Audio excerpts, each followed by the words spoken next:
को संभालते हुए आज पूनम को 12 साल हो गए थे। उसकी 10 साल की एक बेटी थी और 8 साल का एक बेटा। सभी के लिए हड़बड़ी में नाश्ता बनाकर पूनम फौरन डाइनिंग टेबल पर लेकर आती है। ये रोहित कहाँ गए? बोला तो था मैंने कि 10 मिनट में आ रही हूँ। अब क्या, वो तो निकल गया। रोज रोज ये घिया तोरी खिला खिलाकर जबान बांध दी है तूने छोरे की। सारा दिन ऑफिस का काम करने के बाद उसका भी तो जी करता होगा कि अपने मनपसंद की सब्जी खाए, पर तू तो घूम फिर कर एक ही सब्जी बना देती है। अब ऐसा नाश्ता देखकर ऑफिस ही निकल जाएगा ना बेटा। बच्चों के सामने आप ये घिया तोरी बोलेंगे ना मम्मी जी, फिर ये खाएंगे क्या खाना? अपने बाप से 10 कदम आगे ही है दोनों। हफ्ते में होते हैं 7 दिन। अब 2 दिन तो घिया तोरी बन ही जाएगी ना, बाकी दिन तो अलग सब्जी बनाती हूँ मैं। आज जैसे मैंने आलू टमाटर की सब्जी बनाई, पनीर की भी तो बनाई थी कल। उसे पनीर कहती है मम्मी आप? इतनी गंदी पनीर।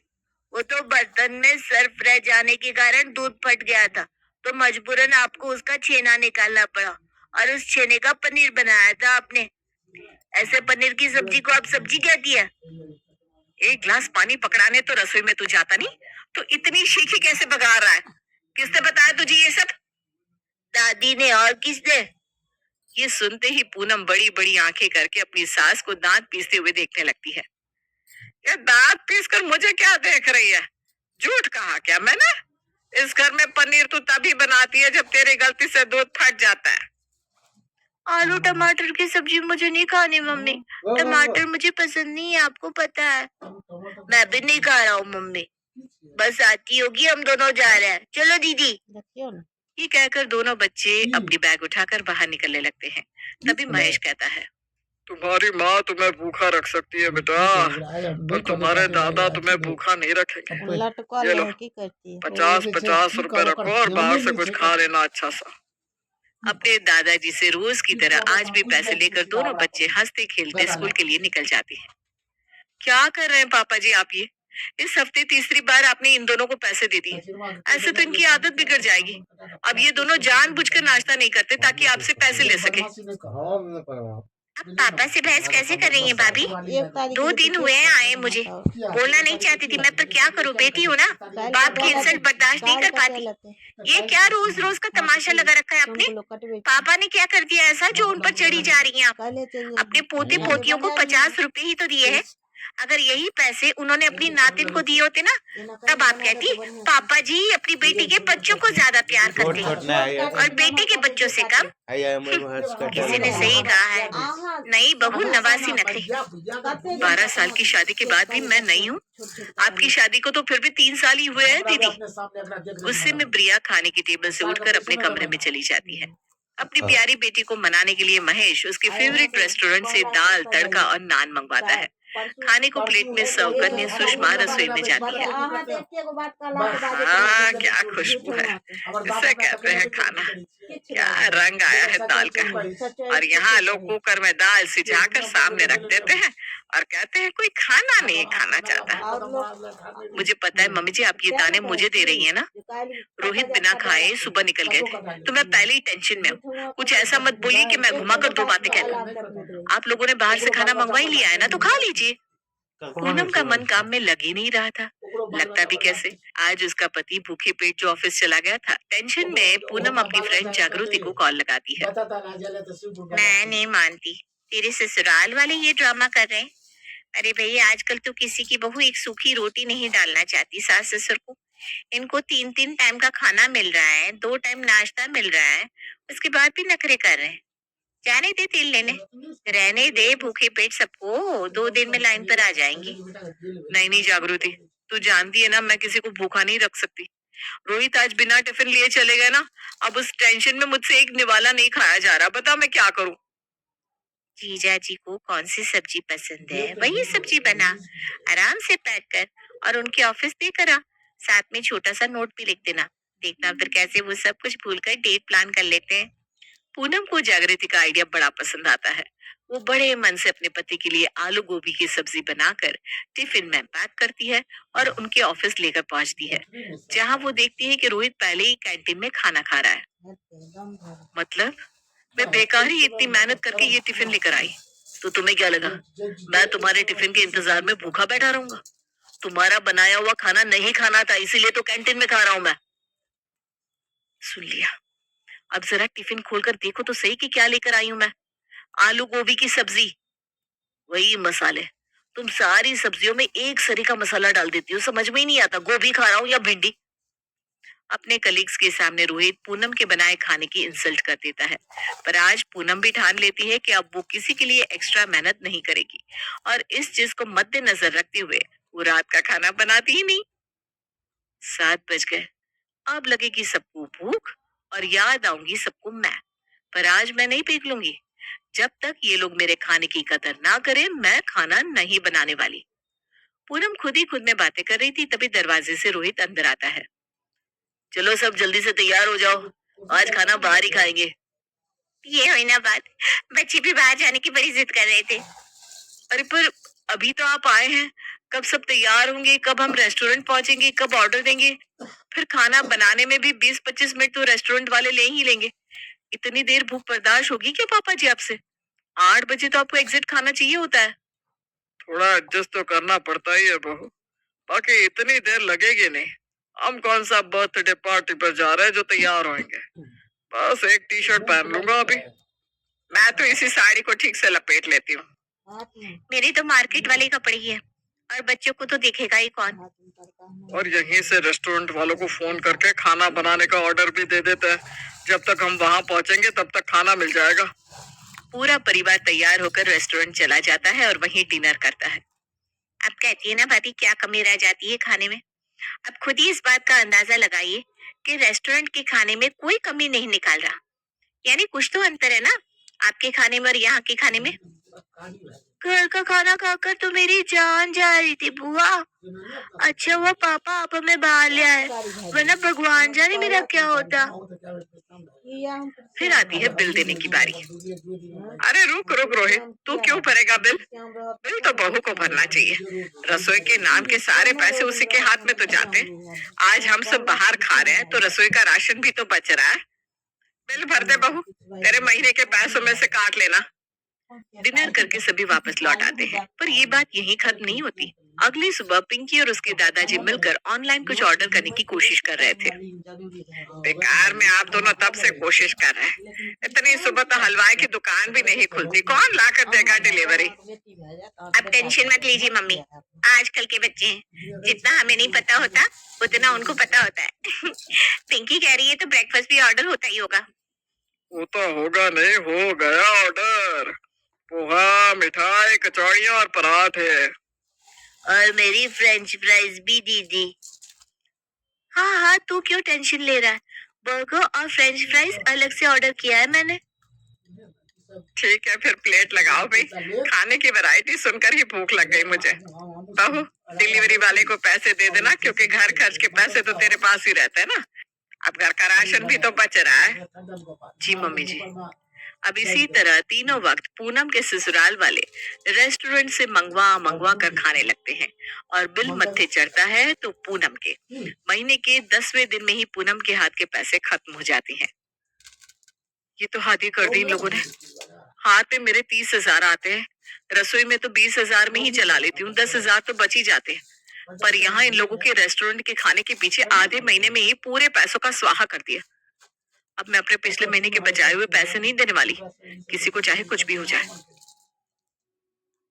और फिर से दोपहर के खाने को ऑर्डर करने के बाद बिल पकड़ाया जाता है घर की इकलौती बहू पूनम के हाथों में। 1 मिनट, ये डिलीवरी का खाना कोई नहीं खोलेगा, क्योंकि देने के लिए पैसे नहीं बचे मेरे पास। अरे कहाँ गए सारे पैसे? 30,000 रुपए महीने के देता हूँ मैं तुम्हें। दिन में 3 टाइम रेस्टोरेंट का खाना खाओगे तो पैसे तो लगेंगे ना।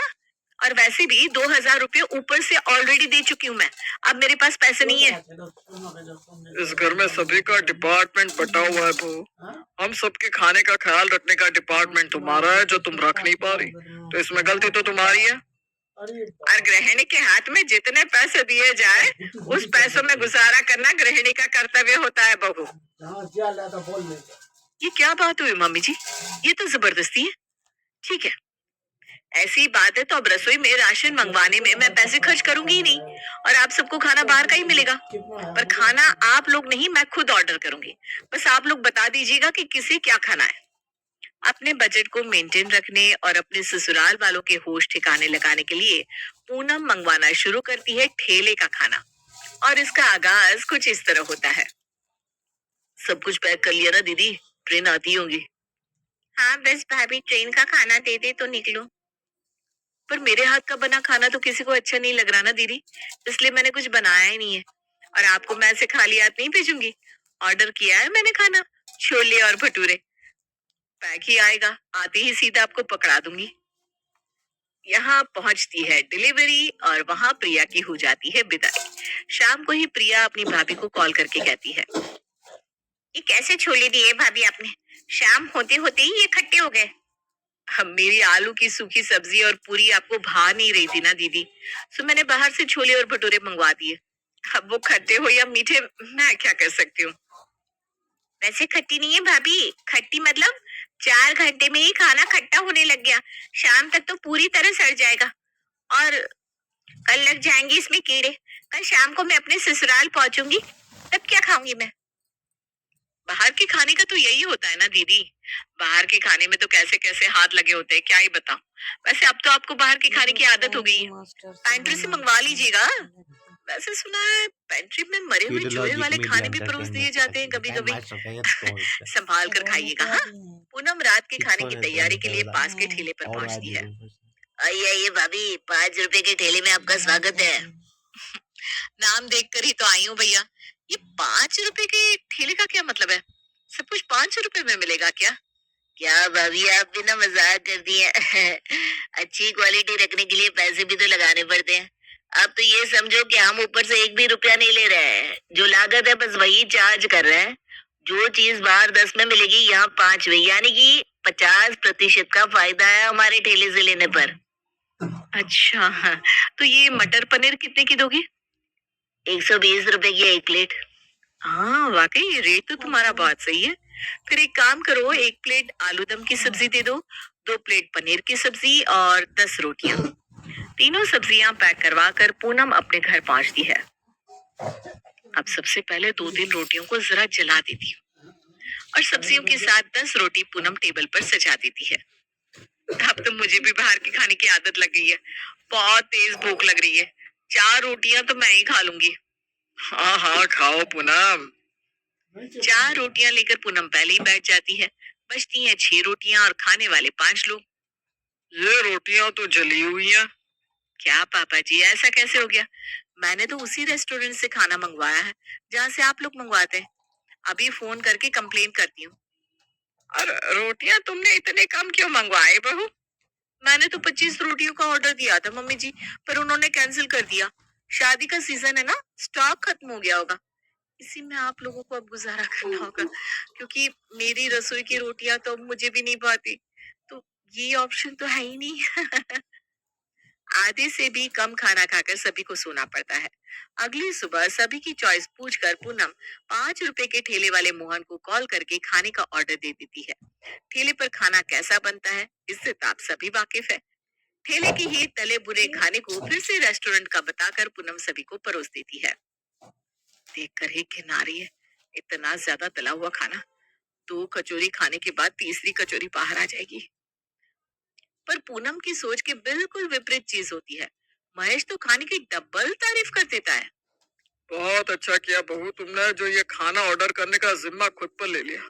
खाना तो और जबरदस्त बनवा रही हो तुम। खाते खाते महेश के पेट में गुड़गुड़ होने लगती है। लगता है आपको बहुत भूख लग रही है पापा जी। मैंने बेटा, लगता है पाचन शक्ति जरा कमजोर हो गई है। रोज रोज बाहर का खाना खाने के कारण महेश का पाचन तंत्र अब बिगड़ने लगा था और अपनी होशियारी लगाते हुए पिछली रात की मंगवाई हुई सब्जी में बहुत सारे मसाले डालकर पूनम सभी को दोपहर के खाने में परोस देती है। ये रेस्टोरेंट वाला लगता है पहले का बासी खाना ही पैक करके देने लगा है। रेस्टोरेंट में तो यही होता है ना दादी, एक साथ बहुत सारे लोगों का खाना बनाकर उसे या तो डीप फ्रीज कर देते हैं, जैसे ही कस्टमर खाने का ऑर्डर देते हैं शेफ वही सब्जी को गर्म करके रेडी कर देते हैं। अब आप ही सोचिए, घर में 2 खाना बनाने में मम्मी को कितना वक्त लगता है, और वही रेस्टोरेंट में 15 मिनट में इतना सारा खाना बनाकर वो लोग कैसे ले आते हैं। अरे भाई, मुझसे तो एक चम्मच भी नहीं खाया जा रहा, इतना ज्यादा मसाला है इस खाने में। पूरे मुंह में छाले आ गए मेरे। एक बार ऐसे ही मेरे मुंह में भी छाले आए थे। मम्मी, याद है तब आपने कहा था जब पेट की आंतड़ियां गर्म हो जाती है तो मुंह में छाले आ जाते हैं। ऐसे में कुछ ऐसा खाना चाहिए जो हल्का हो, पेट को आराम दे। हम्म, तो आप बताइए पापा जी, ऐसा क्या ऑर्डर कर दूं जो आपके पेट को आराम दे? बाहर से ऐसा क्या ही आएगा बहू जो किसी के पेट को आराम दे पाए। बाहर के खाने में कोई माँ बाप थोड़ी ना होता है। ऐसा खाना तो घर पर ही बनाया जा सकता है। क्या मम्मी जी, कैसा मजाक करी आप। मैंने तो अब राशन मंगवाना भी बंद कर दिया है। बाहर का खाना भी आएगा और राशन के लिए पैसे भी बच जाए। इतनी अच्छी गृहिणी मैं नहीं हूँ। मैं अभी पापा जी के लिए खिचड़ी ऑर्डर कर देती हूँ। और 5 रुपए के ठेले वाले मोहन से मंगवा लेती है पूनम खूब मसालेदार खिचड़ी और परोस देती है अपने ससुर के सामने। और अपना लास्ट मूव चलने के लिए ऑन कर देती है टीवी। टीवी देखते हुए खाना खाइए पापा जी, फिर पता भी नहीं चलेगा और खाना अंदर चला जाएगा। रेस्टोरेंट का खाना खाकर हुए शुक्ला जी के परिवार वाले बीमार। क्या रेस्टोरेंट वाले परोस रहे हैं आपकी थाली में जहर? क्या कमजोर पड़ सकती है आपकी पाचन शक्ति? आइए जानते हैं मिसेस शुक्ला से। बहुत बड़ी गलती होगी मुझसे, बहुत बड़ी गलती हो गई। काम से बचने के लिए मैं अपने घर वालों को बाहर का खाना खिला देती थी और आज इस खाने को खाने के कारण मेरे पति ऑपरेशन थिएटर में पहुंच गए।